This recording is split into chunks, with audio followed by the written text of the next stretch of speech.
Doctor Mohammad ইউনূসকে অন্তর্বর্তীকালীন সরকারের প্রধান উপদেষ্টা হওয়ার ব্যাপারে প্রথম যোগাযোগ করেছিলেন শিবির নেতা আবু সাদিক কায়েম, এবং সেটা ৩রা আগস্ট। ২০২৪ সালের গণ অভ্যুত্থানে নেতৃত্বের ভূমিকায় থাকার পরেও এখনো বাংলাদেশের রাজনীতিতে ছাত্র শিবিরের পরিচয় গ্রহণযোগ্য হয়ে ওঠেনি, এবং শিবির নেতাকর্মীরা যাকে দীর্ঘদিন ধরে বাংলাদেশে চলমান ট্যাগিং এর রাজনীতি বলছেন তা যে এখনো বন্ধ হয়নি, ২০২৪-এও এর যে অবসান ঘটেনি তা ক্রমেই স্পষ্ট হয়ে উঠছে। সেই এরশাদ সরকারের পতনের পর, মানে ৯০-এর গণ অভ্যুত্থানের পর থেকেই রাজনৈতিক ঐকমত্যের ভিত্তিতে বিশ্ববিদ্যালয়গুলোতে ছাত্র শিবিরের রাজনীতি একরকম নিষিদ্ধ হয়ে যায়। আর গত ১৫ বছরে ১৫.৫ বছরের বেশি সময় চলমান শেখ হাসিনার শাসনামলে শিবিরের রাজনীতি, ছাত্র শিবির কোনো বিশ্ববিদ্যালয়ে প্রকাশ্যে দাঁড়াতেই পারেনি। এই অবস্থায় জুলাই আগস্টের আন্দোলনে সারা দেশে লোকবল দিয়ে এবং তাদের রাজনৈতিক প্রশিক্ষণ ও শৃঙ্খলার মধ্য দিয়ে যে সমন্বিত আন্দোলনের নেতৃত্ব তারা দিয়েছে, তা শেষে বিশ্ববিদ্যালয়গুলোতে প্রকাশ্যে আসতে শুরু করে ছাত্র শিবির।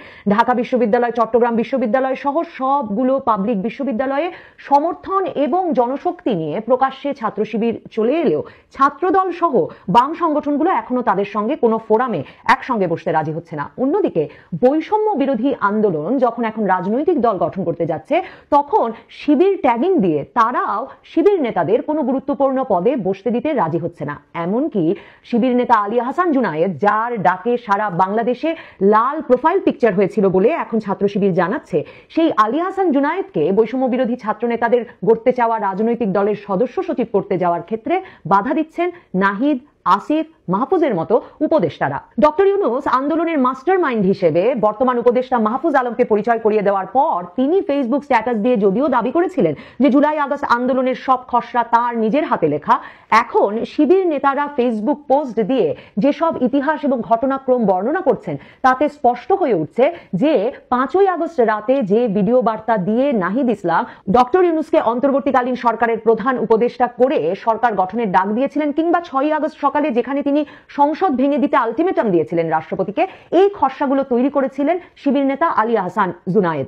এবং শিবির নেতারা লিখছেন এমনকি ফোনে সেই ভিডিও বার্তা ধারণও করেছিলেন আরেক শিবির নেতা রাফে সালমান রিফাত। শিবির নেতাদের ভাষ্যে, ছাত্র শিবিরের ভাষ্যে, ওই ভিডিও দুটিকে তারা জুলাই গণ অভ্যুত্থানের পরে সরকার গঠন ও রাষ্ট্র ব্যবস্থার রূপরেখা তৈরির এবং ছাত্রদের প্রস্তাবের ঐতিহাসিক দলিল বলে চিহ্নিত করছে। শুধু তাই নয়, জাতীয় নাগরিক কমিটির সহমুখপাত্র এবং শিবির নেতা আরেফিন মোহাম্মদ হিজবুল্লাহ তার ফেসবুক পোস্টে আরেকটি গুরুত্বপূর্ণ তথ্য দিয়েছেন। সেটি হচ্ছে ডক্টর মোহাম্মদ ইউনূসকে অন্তর্বর্তীকালীন সরকারের প্রধান উপদেষ্টা হওয়ার ব্যাপারে প্রথম যোগাযোগ করেছিলেন শিবির নেতা আবু সাদিক কায়েম, এবং সেটা ৩রা আগস্ট। তার মানে ডক্টর ইউনূস যে দেশি বিদেশি মিডিয়াকে বলে আসছিলেন ৫ই আগস্ট সরকার পতনের পর, শেখ হাসিনা ভারতে চলে যাওয়ার পর হাসপাতালে শুয়ে থাকা অবস্থায় হঠাৎ ছাত্রদের ফোন গিয়েছিল তার কাছে প্রধান উপদেষ্টা হওয়ার প্রস্তাব নিয়ে, যাদের কাউকে তিনি চিনতেন না এবং জানতেন না তাদের সম্পর্কে, সেই গল্পটির পেছনেও ছাত্র শিবিরের আন্দোলনকে এবং পরবর্তীতে সরকার গঠনের যে রূপরেখা দেওয়া এবং অন্তর্বর্তীকালীন সরকার গঠনে তাদের যে অবদান এবং প্রধান হিসেবে ডক্টর ইউনূসকে পছন্দের পেছনে শিবিরের যে কাজ, তাকে কৃতিত্ব না দেওয়ার একটা ঝোঁক ডক্টর ইউনূসেরও ছিল।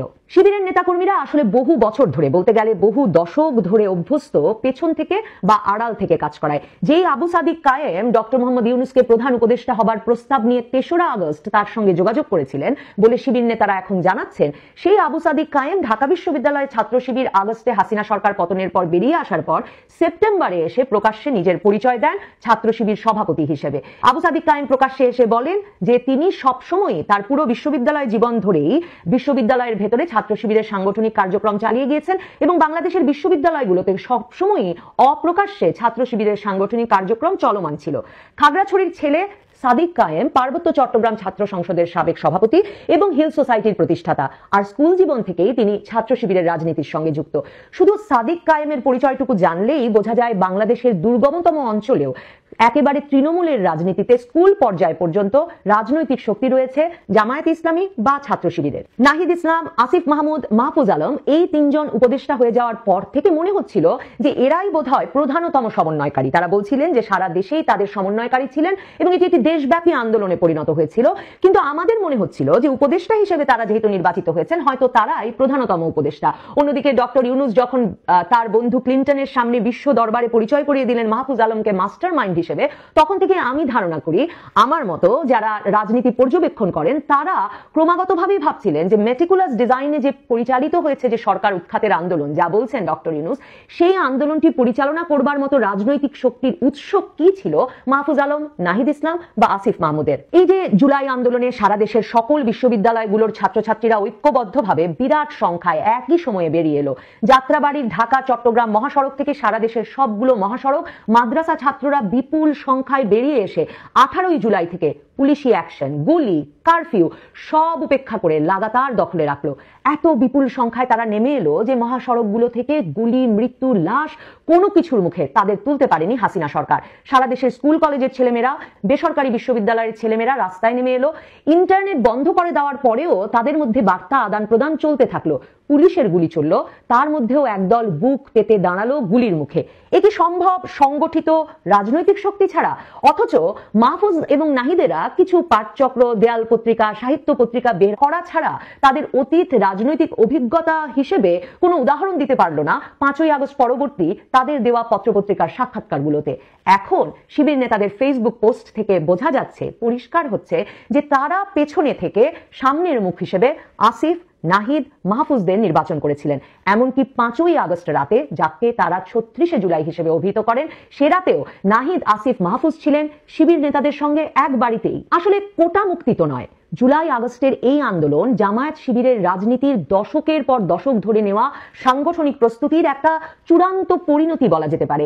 যেই হাসিনা সরকার তাদের শীর্ষ নেতাদের যুদ্ধাপরাধের বিচার করেছে, 1971 সালের গণহত্যার জন্য তাদের দায়ী করেছে, মুক্তিযুদ্ধ নিয়ে বারবার বিব্রত করেছে, ট্যাগিং দিয়ে রাজাকার বলে একঘরে করে রেখেছে, আসলে জুলাই আগস্টের আন্দোলন শুরু থেকেই ছাত্র শিবিরের জন্য, জামায়াতে ইসলামের জন্য ছিল আওয়ামী লীগের রাজনীতির পতন ঘটানোর এবং পাল্টা গণহত্যা, বিপ্লব এবং যুদ্ধাপরাধের ন্যারেটিভ তৈরির আন্দোলন। এই আন্দোলন 1971-এর বিপরীতে 2024-এর ন্যারেটিভ তৈরির এবং বাংলাদেশের সারা জীবনের মতো 1971 নিয়ে গৌরব এবং জামায়াত শিবিরকে নাস্তানবোধ করার রাজনীতির অবসানের আন্দোলন ছিল। আওয়ামী লীগ, বিএনপির মতো রাজনৈতিক দলগুলো কখনো জামায়াত শিবিরকে প্রয়োজনে ব্যবহার করেছে রাজনৈতিকভাবে, কখনো সবচেয়ে দূরে ঠেলে দিয়েছে, আবার কখনো এমনকি পাশে বসতেও রাজি হয়নি। জুলাই আগস্ট আন্দোলনের বিজয়ের কৃতিত্ব বা ওই আন্দোলনের কৌশল নির্ধারণের জন্য সাধুবাদ, কিংবা সারা দেশে মহাসড়কে মাদ্রাসা ছাত্রদের মৃত্যুকে তুচ্ছ করে অবস্থান থেকে স্কুল, কলেজ, বিশ্ববিদ্যালয় ক্যাম্পাসগুলো উত্তাল করে তুলতে তাদের সুদীর্ঘ রাজনৈতিক প্রশিক্ষণের মাধ্যমে গড়ে তোলা সাংগঠনিক শক্তিকে অস্বীকার করে এ দফায় সম্ভবত আর কারো ঘরে ক্ষমতা আর বিজয়ের ফসল তুলে দিতে দেবেন না জামায়াত শিবিরের কর্মীরা। শিবিরকে নেতৃত্বের কৃতিত্ব না দিয়ে গণ অভ্যুত্থান পরবর্তী বাস্তবতার লাভটুকু এখনো হয়তো নাহিদ, আসিফ, মাহফুজ, ডক্টর ইউনূস আর তার বাকি উপদেষ্টা পরিষদ উপভোগ করছেন। তবে এবার জুলাই